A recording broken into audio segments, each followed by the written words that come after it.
Ano ba nangyari? Ano sakit? Kaya pala eh. Balikat. Kaya pala... Kasi, parang dumadawi na dito, namamandig pa dito. Tama. Connected dyan pag ganun. Ngayon, kailan nagsimula? 4 months na to. 4 months na, nakapag-ipon na. Ito yung sinasabi. Magbaon na kayo talaga ng ganito. Pag may mga ganyan kayo, yung 4 to 5, 4, 5, 6, yan yung pinakamasakit. Pero actually, hanggang 8 yan ng masasakit. Pero yung month na yan, nakapag-ipon na ng todo yan. Lintik yan, konting tadig lang sa inyo. Diba? Magkamali ka lang Ayun nga, magkamali ka na ng konting pectus dyan. Yari ka dyan. Para kang gusto mong sakalin yung nasa harapan mo. Para makabawi kayo. Sarap yan. Oo, ito, unti-unti na yan. Oh. Tingnan mo yung dito, lupay-payo, yung muscle. Wala na eh. Ito, matigas-tigas pa. Pero ito, lumupay-payo. Kasi, bakit? Bakit yung muscle dito lumulupay-pay? Hindi nyo mapuwersa eh. Hindi nyo maangat eh. Hindi maikalaw. Ayan o. Kaunti lang, tukod na tukod. Kailangan kasi yan, bumabaong to. Ayan o. Pero pag, hindi babaong, tutulak siyang pakatawan. Grabe. 4 months. Mami, wala ka sakit sa puso. Ha? Sabi nila, meron. Ano raw yung sakit sa puso? Malaki daw yung puso. Enlargement. Oo. Huwag lang bara. Kasi pag bara, mag-aalalay talaga ako ng ano. Kasi yan, yung bara kasi, minsan intense pain yan. Baka hindi nyo kayang i-overcome. Delikado. Pero pag enlarge, hindi naman nakaka-atake yung enlarge eh. Lumalaki lang siya. Magkakaroon lang ng complication pag naalaga naipit yung mga artery. Pero ngayon naman, hindi naman kaya hindi naman sumusumpong yung mga heart enlargement sa mga intense pain. Talagang patagal ng patagal yung bago sumumpong, bago kayo. Palitis. Hindi na ba? Ba pa rin? Ay, ngayon din na. Hindi na, Kahapon. kahapon talaga. Saan ba na kayo? Sa gulod? Sa gulod. Doon, bumaba ron, doon sa gulod eh. Kasi andun yung malaking crack na nanggagaling sa Tulian River. Ako yung tulay. Ako yung tulay. Mga politiko eh. Yung mga politiko magagaling yung photo. Dapat. Kila ano? Yan, isa pa. Last na. Easy mo na yung sakit. Yan. Okay. Wait na.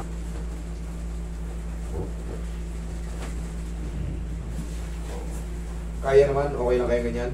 Okay lang po. O sige, mamasas na namin yung buong likod niyo. Sunog kasi pre. Bukod sa radarada, susunog kasi matatalanta ka yung usok. Di ka makakilos, di ka makakita. Inhale. Exhale. Tsaka palapit pa lang yung apoy nasa... Ito na yung pinaka-final. Ito na yung pinaka-masarap. Yan, masarap sa lahat. Sarap yan. Pinaka-masarap sa lahat. Pero ano yun natin? Alalayan natin. Ang pao. Ang pao linimit. Pang-alalay sa tagumpay.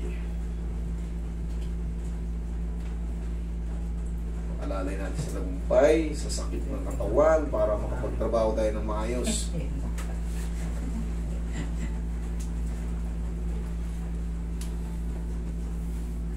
Palambutin muna natin yung mga tendon niya, mga muscle niya. Ito kasi yung banda rito. Pero pangkaraniwan talaga, natutuyo talaga yung mga muscle niyo. Kasi hindi niya na magamit. Nung ko pa pinipilit yan eh. Dapat to bago-bago pa lang. Nauna ako dito dati. Galing nga kayo dito. Ito si Sir pala, kilala na ako ni Sir eh. Kaya alam niya na yung kalidad ko eh. Ito kasi, sabi ko sa inyo, yung bago-bago pa lang, medyo sumasakit pala, nahangat nyo. Paano nyo na kagad? Kasi, tignan nyo, umabot ng ilang buwan, 4 na buwan. Anong kinalabasan? Sabi niya sa akin, masyado daw akong maramdamin. Oh, ngayon. ngayon. Sino ngayon maramdamin? Ngayon yung sabihin. Kasi nga, totoo yung sinasabi ko. Masyado akong maramdamin. Sa dami na. Ako, kaya ko yung tiisin. Okay, relax lang. Alam nyo, hindi kayo tatamaan ito ha. Relax lang. Nabutan mo lang ito. Wala pa yung main event. Inangat ko pala. Kaya, ganun mo na agad. Kaya yan. Sabi niyo, si Sir maramdamin. Oo. Ngayon, masakit.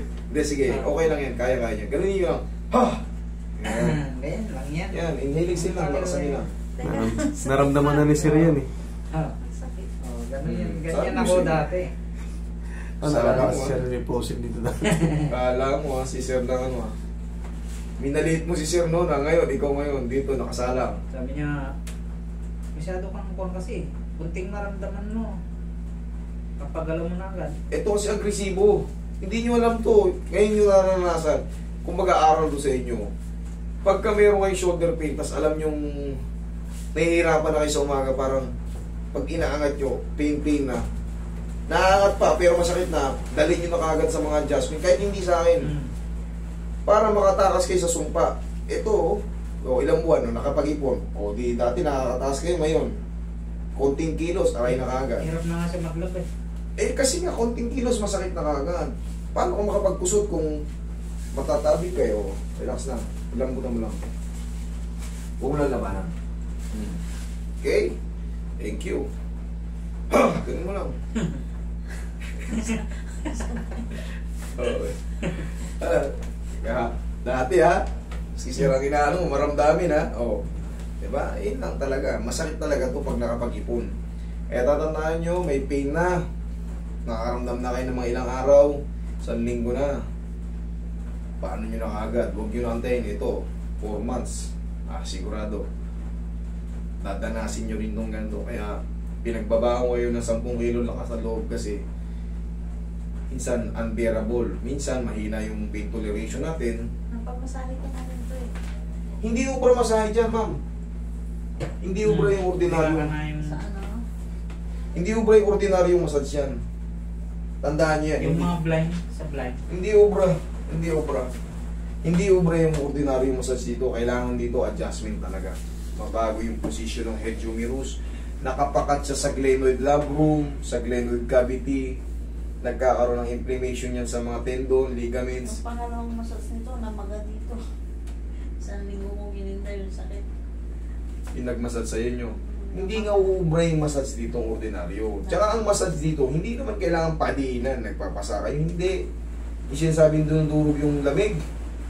Kalukuhan yan. Maniwala kayo sa mas upgrade.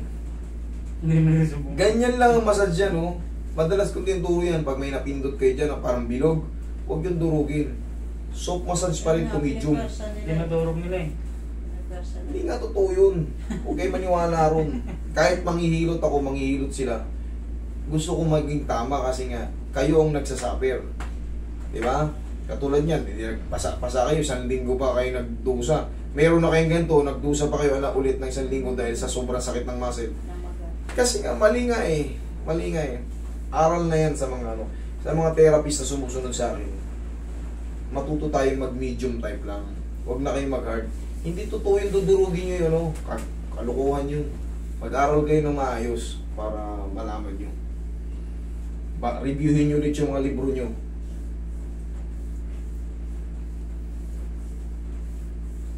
Yan, medium lang.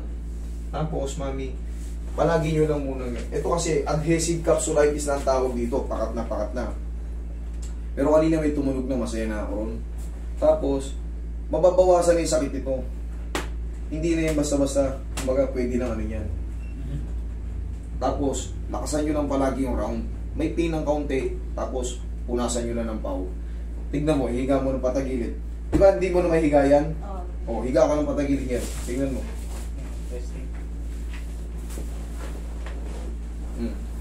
Ano? Meron pa rin. Sobrang sakit? Nagaganyan ako. Madadaganan ako. Sobrang sakit niya or Konti lang. konti lang? Okay. Konti lang. Hindi talaga yung mawawala kagad, mami. Hindi yan kagad mawawala kasi ano na to eh. Adhesive capsulitis na to. Pero siya, mas bearable na. Di ba?